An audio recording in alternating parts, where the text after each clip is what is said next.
Assalamualaikum. Aba Warkop, Slow Marslat.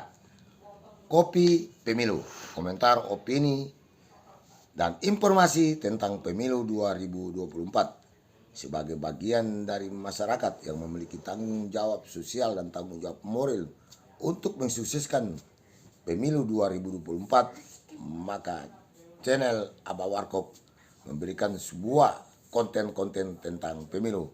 Dan inilah edisi pertama, yakni sebagaimana yang dilansir oleh media cetak kemarin tentang caleg menuju ke Senayan makin ketat. Ya, memang kalau kita melihat konfigurasi para caleg menuju ke Senayan DPR RI, terlihat berbagai potensi para tokoh yang ada.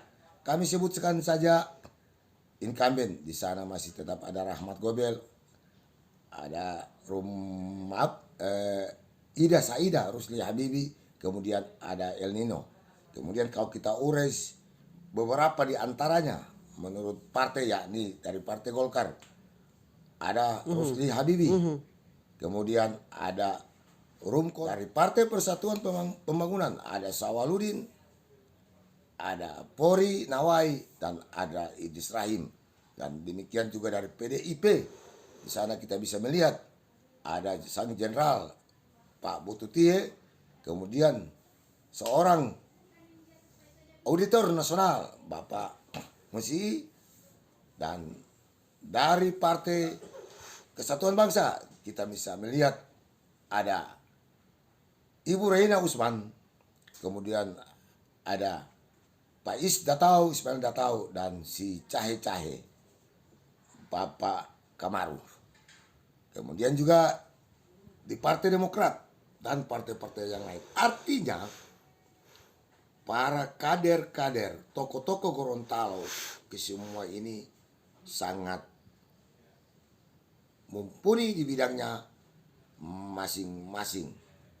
Dan ini suatu kebahagiaan bagi kita orang Gorontalo yang memiliki tokoh-tokoh yang penuh dengan dedikasi, kapasitas, kapabilitas, dan kompetensi sesuai bidangnya masing-masing untuk bertarung di tingkat nasional. Dan ini adalah marwah kita orang Gorontalo yang memiliki tokoh-tokoh seperti mereka.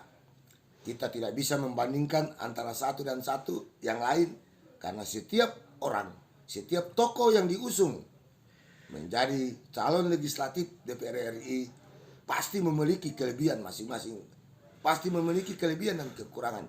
Saya mencoba mengambil contoh, misalnya Pak Rusli Habibi, gubernur 2 periode, sudah barang tentu memiliki kapasitas, kompetensi, punya pengalaman di bidang birokrasi yang panjang.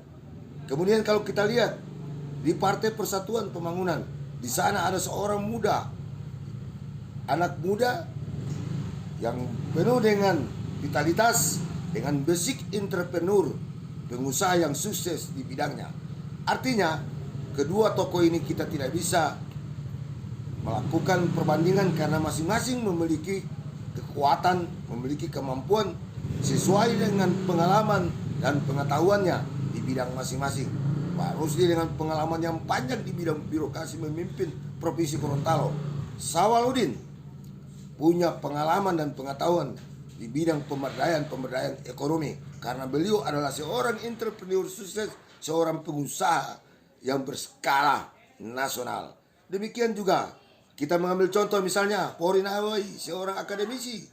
Kita tidak bisa membandingkan beliau dengan seorang Rumkono misalnya, yang memiliki pengalaman di bidang politik, karena saat ini beliau adalah duta besar. Demikian juga Pori Nawai adalah seorang guru besar yang sudah tentu secara keilmuan pendidikan beliau sangat mumpuni. Jadi inilah kebahagiaan kita, memiliki tokoh-tokoh dengan masing-masing kemampuan. Tinggal bagaimana rakyat melihat dan mencintai mereka. Dan pilihan itu ada sama rakyat. Yang paling utama untuk semua kandidat calon legislatif untuk DPR RI adalah komitmen bagaimana membangun daerah, komitmen pribadi, komitmen kebangsaan, komitmen kedaerahan.